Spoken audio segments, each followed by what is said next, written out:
Seorang cowok, anggap aja namanya Supri, memasuki kamar tidur kosan dengan menyeret-nyeret kedua kakinya.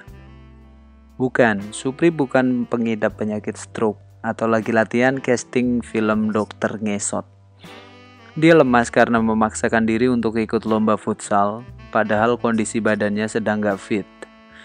Bibir Supri terlihat pecah-pecah dan wajahnya seperti tak terjamah aliran darah. Rambutnya yang keriting tampak gimbal karena keringat dan debu yang menggumpal. Kulitnya yang hitam legam dipadu dengan rambut seperti itu membuat Supri terlihat seperti putra kebangsaan penghuni kolong jembatan. Kamar Supri berwarna biru dan sebagian cat temboknya mulai terkelupas. Di sana tertempel beberapa foto seorang wanita. Foto-foto itu ditempel secara acak, namun memenuhi sisi kosong antara kusen jendela dan sudut kamar. Wajah yang terlihat di foto-foto itu sama semua.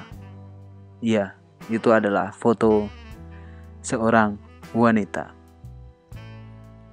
Namun ada yang beda dari foto-foto itu, yang kalau diperhatiin, wanita yang di dalam foto itu tidak sadar bahwa dirinya sedang difoto.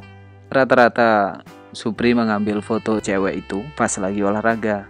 Cewek kalau lagi keringetan emang terlihat jauh lebih seksi sih. Seketika Supri melemparkan tubuhnya ke atas kasur untuk mengusir rasa lelah. Saat berbaring, dia menoleh ke arah kiri untuk melihat foto-foto cewek yang tertempel secara acak di tembok kamar. Mendadak wajah Supri berubah. Pipinya terlihat memerah. Hidungnya basah, keluar darah. Supri tersenyum dan mulai lupa kepada rasa lelah. Hey, it's Rhyme. Ningsih. Itulah nama wanita yang berada di foto-foto tadi. Teman satu sekolah Supri sejak masih di bangku TK Salero Bundo. Sebenarnya agak kurang tepat bila disebut teman karena sepertinya Ningsih nggak pernah tahu kalau Supri ada di dunia ini. Meski begitu, Supri tidak peduli.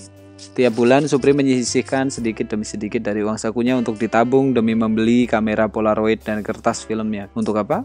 Ya untuk mengabadikan segala tingkah laku Ningsih selama di sekolah. Sekalian buat latihan kalau kelak dia jadi fotografer keliling di Monas sih. Tak banyak yang bisa Supri lakukan untuk bisa lebih dekat dengan Ningsih. Setiap kali Supri melihat Ningsih, dadanya langsung berdebar-debar. Iya, setiap kali Supri mencoba mendekati Ningsih, hidungnya selalu mimisan. Makin lama deketnya, makin deras juga mimisannya. Pernah Supri nyoba deketin Ningsih selama lebih dari 5 menit, hasilnya dia terpaksa dilarikan ke UGD karena mengalami anemia. Supri mengagumi setiap hal yang ada di Ningsih. Supri sering nyeletuk, wow, Ningsih kakinya 2. Wow, Ningsih bisa ngambil makanan pakai tangannya. Wow, Ningsih bisa boker sambil tengkurap. Supri hanya berani memuji Ningsih saat dia sedang berada di kamarnya sendiri. Dia memuji Ningsih di depan koleksi foto-foto yang dia miliki.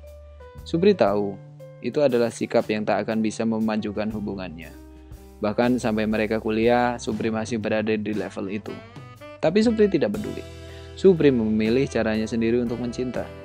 Baginya, mencintai itu tidak harus bisa menggandeng tangan. Mencintai itu tidak harus bisa membuat tertawa. Mencintai itu bahagia melihat si dia menikmati hidupnya. Ya, itulah alasan-alasan Supri yang tidak mau berjuang secara berani. Bersembunyi di balik alasan cinta tak harus memiliki. Hanya melakukan hal-hal yang tidak berarti bagi orang yang dia cintai. Cinta tidak seegois itu. Manusialah yang memilih jalan itu. Sejauh pengamatan gue sebagai sahabatnya, Supri juga melakukan hal-hal yang tidak wajar seperti yang umumnya dilakukan para pemuja rahasia. Berikut sebagian di antaranya. Ngambil foto diam-diam. Buat nyapa aja gak berani, apalagi mau ngajak foto bareng. Apalagi mau ngajak foto private. Nah, secret admirer biasanya bakal diam-diam ngambil foto orang yang dia suka. Entah itu ngejepret sendiri, diam-diam, atau ngedownload foto-foto orang yang dia suka dari sosial media. Buat apa? Buat diedit dan ditempel bareng fotonya sendiri pakai Microsoft Excel. Biar kelihatan mesra. Lalu ngirim gombal-gombalan anonim. Kadang seorang pemuja rahasia tak mampu membendung perasaan kagumnya yang menggebu-gebu sampai dia tumpahin dalam bentuk tulisan. Saat dia rasa tulisan itu mampu mewakili perasaannya, dia bakal mengirimkan tulisan itu kepada orang yang dipujanya. Tapi dia tidak berani menuliskan namanya. Kenapa? Ya karena takut. Sedih ya. Lalu secret admirer biasanya juga suka nelpon pakai private number. Seorang pemuja rahasia bisa ngerasa kangen juga loh. Nah, buat ngobatin kangennya, kadang mereka melakukan hal yang paling berani mereka lakukan kepada targetnya. Mereka berani nelpon si target, tentunya dengan private number. Buat apa? Buat ngobrol? Enggak, tapi cuman buat denger si targetnya apa, seperti halo, halo, halo, tut tut tut tut tut. Dia akan menutup sambungan begitu si target mengangkat telepon, terus senyum-senyum sendiri, menikmati jantung deg-degan tanpa henti, tanpa peduli orang yang dia teleponin penasaran setengah mati. Sedih ya. Kepo. Kepo itu tanda peduli. Nah, seorang pemuja rahasia juga bakal rajin ngekepoin targetnya karena dia pengen banget tahu semua aktivitas si dia. Kenapa? Karena dia terlalu pecundang untuk nanya kabar si gebetan. Biasanya si pelaku bakal nge-save ID target di kolom save search sosial medianya. Terus dia juga bakal ngebaca dan nge-like semua update status si target. Bahkan saat Ningsih berbagi kabar duka pun, Supri bakal nulis komen, "Like this." So stupid. Terus, secret admirer biasanya juga suka nyesek sendiri. Kangen tapi nggak berani bilang kangen. Lihat targetnya ngobrol mesra sama orang tapi nggak bisa marah. Sumpah itu nyesek banget. Kayak orang yang terluka tapi dibiarin lukanya menganga. Pedih. Ngelihat semua kebiasaan Supri yang tidak sehat itu, sebagai sahabat gue nggak bisa tinggal diem. Gue nyoba ngasih saran kepada Supri biar perjuangannya itu ada hasilnya. Tapi masalahnya Supri susah untuk disadarkan bahwa menjadi pemuja rahasia itu sebenarnya usaha yang gak bakal pernah berbuah hasil. Supri ngejawab saran gue dengan alasan bahwa dia sudah cukup bahagia dengan caranya mencinta, gak perlu imbal balik dari Ningsih. Gue selalu ngesahain buat bikin Supri nyadar bahwa apa yang dia lakuin itu sia-sia. Ningsih berhak tahu bahwa ada pria yang selalu berusaha membuatnya bahagia. Tapi Supri selalu ngeles bahwa cintanya itu tanpa pamrih. Dia udah seneng dengan cara mencinta seperti sekarang. Dia bilang dia bahagia kalau melihat Ningsih bahagia. Dan buat dia, itu bukan hal yang salah. Yang bikin gue kepikiran, gimana bisa bilang cinta kalau dia ngebiarin Ningsih jalan sendirian di luar sana? Gimana bisa bilang cinta kalau dia nggak tahu Ningsih lagi ada masalah apa? Dan gimana bisa Supri bilang cinta kalau dia nggak pernah nawarin pundak buat Ningsih bersandar? Kalau kasusnya kayak gitu, cinta tanpa pamrih yang dimaksud Supri cuman bisa Supri nikmati sendiri, tanpa ngasih kesempatan buat Ningsih ngerasainnya juga. Itu bukan cinta tanpa pamrih, tapi cinta tanpa tujuan. Dengan cara itu Supri nggak bakal kemana-mana. Dengan cara itu, Supri cuma numpang bahagia atas kebahagiaan Ningsih. Dan bukan Supri yang ngasih. Kalau udah gitu, menurut gue Supri gak perlu bawa-bawa alasan cinta tanpa pamrih lagi. Sejujurnya, secret admirer itu bukan pecinta tanpa pamrih, tapi pecinta tanpa nyali. Secret admirer itu di mata gue adalah orang yang mau mencintai tapi gak berani mengambil resiko. Padahal yang namanya cinta itu memang gak bisa selalu mulus dan harus ada perjuangannya. Pastiin juga orang yang lagi diperjuangin itu ngerti. Biar apa? Biar si target nyadar kalau dia sangatlah berarti. Berkorban tanpa kenal lelah, tapi si target gak pernah lihat. Menyedihkan. Tiap kali gue jelasin panjang lebar gitu, Supri selalu menimpali. Dia selalu bilang, aku sudah ngelakuin semua untuk membuat dia bahagia. Terus kenapa? Iya sih, Supri udah ngelakuin banyak hal untuk membuat Ningsih bahagia. Namun tetap, Supri tak pernah melakukan satu hal pun untuk membuat Ningsih tahu. Suatu hari gue ketemu Supri di kantin kampus. Dia nyapa gue dengan sangat bersemangat. Gue perhatiin penampilan Supri dari ujung kepala sampai ujung kaki. Hari itu dia tampil beda. Rambutnya yang biasanya berantakan, hari ini dia sisir belah 5. Biasanya dia kuliah pakai kaos gratisan dari kampanye partai politik. Hari itu dia pakai kemeja batik yang ada gambar partai politik. Dan ketika melihat ke bawah, gue bersyukur karena akhirnya Supri ngampus pakai alas kaki. Hari itu Supri mengakui bahwa apa yang gue bilang ke Supri tentang secret admirer itu benar. Supri akhirnya nyadar, memuja secara rahasia itu bukan cara yang sehat untuk mencinta. Waktu itu gue penasaran, Supri mau ngapain. Dan katanya dia pengen ngajak Ningsih kenalan. Gue kaget, tapi gue juga seneng mendengar niat Supri. Tapi sesaat kemudian muncul dialog aneh ini. Supri tiba-tiba bilang, tapi Lid, gue jawab apa? Kalau mau kenalan, aku harus bilang apa ya? Gue jawab, ya samperin, terus sebut nama lo. Jawab gue sambil ngedipin sebelah mata ke Supri. Oh, terus kalau diantar kabur gimana, Lid? Dengan santai gue jawab, dia nggak bakal kabur asal pas ngajak kenalan lu make celana. Mendengar kalimat gue, Supri langsung ngencengin ikat pinggangnya. Gue kemudian nunjuk ke arah halaman kantin, terlihat Ningsih lagi jalan sama teman-teman segengnya sambil bercanda. Suasana hening sebentar, lalu gue noleh ke kanan tempat dimana Supri tadi duduk. Tiba-tiba dia udah ngilang gitu aja. Gue lempar pandangan ke arah depan dan melihat Supri lagi lari terbirit-birit sambil nutupin mukanya pakai kursi kantin. Dasar bisul banci. Maaf Lid, begitu ngelihat Ningsih semua nyaliku hilang gitu aja. Aku bingung harus gimana. Apalagi dia tadi datang ramean sama temen-temennya. Aku malu. Begitu pengakuan Supri ketika gue telepon beberapa saat setelah dia kabur. Namun akhirnya Supri mau kembali ke kantin setelah gue jelasin bahwa gue lumayan akrab sama Ningsih. Jadi gue bisa membantu dia menyairkan suasana. Begitu Supri tiba, gue langsung berdiri dari tempat duduk dan menarik tangan Supri. Kami berjalan menuju tempat duduk Ningsih. Gue agak kesusahan menarik Supri yang berjalan kaku seperti anak SD baru sunat. Saat sampai TKP, gue langsung ambil kesempatan karena kebetulan teman-teman Ningsih lagi sibuk milih makanan. Jadi Ningsih sedang duduk sendirian. Gue nempuk pundak Ningsih sambil nyapa ramah. Dia langsung menolehkan kepalanya ke arah gue. Gue pun langsung ngedorong Supri yang tadinya sok sibuk ngecat plafon kantin ke arah Ningsih dan langsung gue bilang bahwa Supri pengen kenalan sama Ningsih. Dengan pucat dan kaku, Supri menyodorkan tangan kanannya dengan sikap canggung yang luar biasa. Saat itu Ningsih menyambut tangan Supri dan menyadari bahwa mereka sering naik bus yang sama. Supri cukup syok sekaligus senang menyadari bahwa selama ini Ningsih notice keberadaan Supri. Iya. Akhirnya Supri nyadar bahwa dia diakui, dia pernah hidup di bumi. Saat itu Ningsih terlihat sangat ramah kepada Supri dan bahkan meminta Supri untuk menyapanya kalau mereka naik bus yang sama lagi.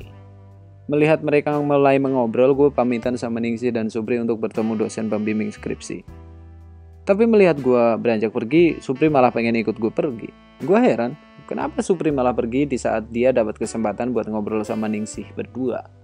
Supri pun menarik pundak gua buat jalan.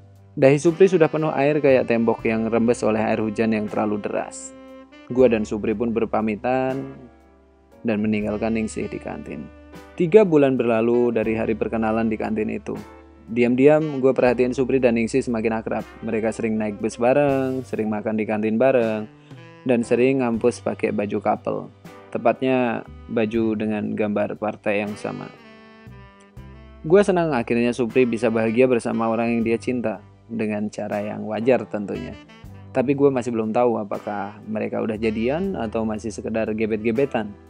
Namun akhirnya gue bisa dapat satu jawaban. Suatu hari ada yang beda. Gue ngeliat Supri lagi duduk bengong sendirian di bangku pinggir lapangan bola kampus. Dia terlihat bosan. Gue tepuk pundak Supri, spontan dia langsung menoleh ke arah tepukan itu. Wajah Supri terlihat layu menyadari gue yang datang ke situ. Gue pun mengutarakan bahwa gue senang melihat Supri sudah sering jalan sama gadis pujaannya. Supri mengangguk, namun dengan tatapan kosong. Gue penasaran kenapa Supri malah terlihat sedih. Supri meremas dada kirinya sendiri dan mengatakan bahwa dia sedang patah hati. Gue kaget. Lalu Supri menjelaskan bahwa Ningsih sudah punya cowok. Dengan segala rasa penasaran, gue nanya ke Supri, apakah Supri sempat mengutarakan perasaannya ke Ningsih atau belum? Supri menenggelamkan wajahnya ke dalam 2 telapak tangannya dan mengatakan bahwa dia mengutarakan perasaannya ke Ningsih tanpa disengaja. Gue kembali bingung. Lalu Supri menjelaskan kronologinya. Ternyata kemarin Ningsih main ke kosannya. Supri mulai menceritakan kronologi kejadian yang baru dia alami sama Ningsih. Diawali dengan adegan Supri membukakan pintu kosannya setelah dia lemas main futsal. Supri kaget, ternyata Ningsih datang ke kosannya secara tiba-tiba. Ternyata hari itu Ningsih ingin menjenguk Supri yang dikabarkan sakit. Sebelum membiarkan Ningsih masuk, Supri cepat-cepat merapihkan kamarnya. Semua foto Ningsih yang ditempel di kamarnya, dia lepas dan segera memasukkannya ke dalam sarung bantal. Lalu Supri merapikan rambutnya di depan cermin. Setelah dia merasa cukup percaya diri, dia kembali membuka pintu kamarnya. Supri mempersilakan Ningsih untuk masuk ke kamarnya dan minta izin sebentar kepada Ningsih untuk ke warung depan kosan membeli minuman. Supri segera berlalu ke warung depan kos, meninggalkan Ningsih sendirian. Ningsih masuk ke kamar Supri sambil menyapukan pandangannya ke seluruh sudut ruangan. Saat melangkahkan kaki ke arah kursi yang ada di dekat tempat tidur, Ningsih menginjak sesuatu. Ningsih mengambil benda itu, sebuah kertas yang sudah digulung-gulung secara tidak teratur. Ningsih membuka kertas itu dan membacanya. Tanpa sadar matanya meneteskan air mata. Sesaat kemudian, Supri datang sambil membawa minuman dan snack yang dia bungkus di dalam kantung plastik.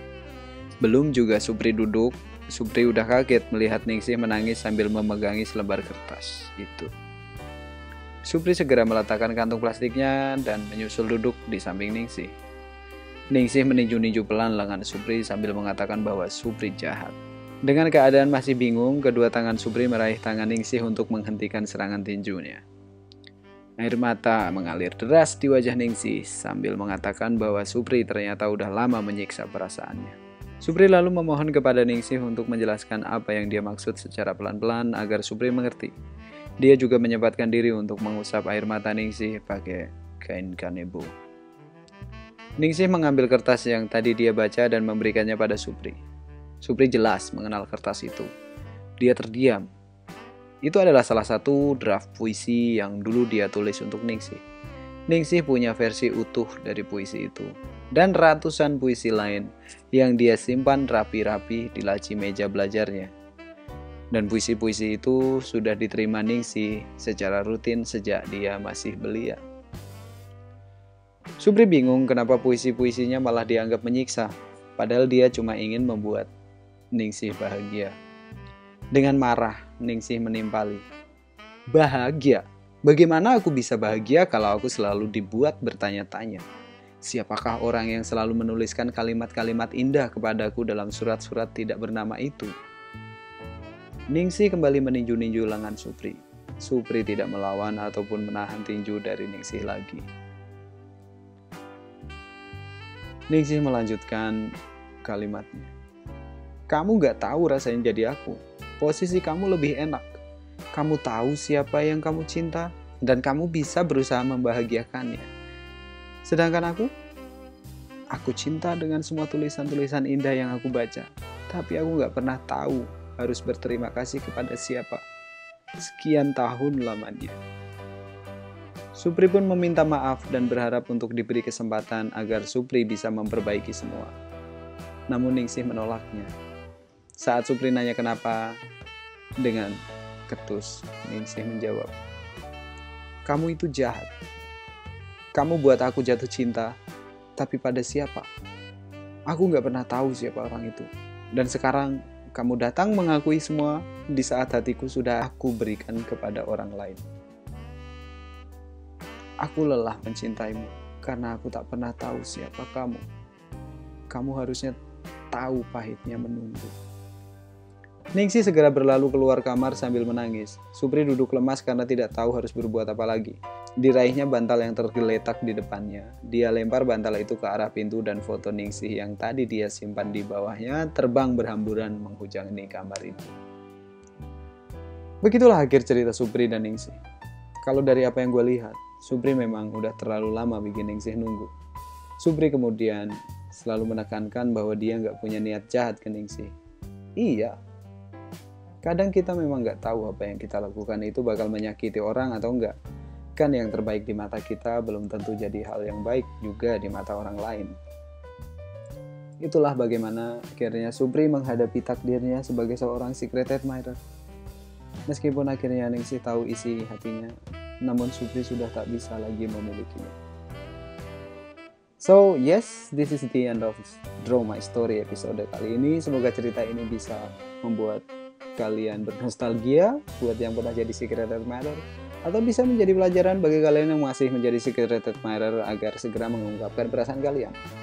Ingat, kalaupun cintamu tak bisa kamu miliki, tapi setidaknya harus bisa kamu akui.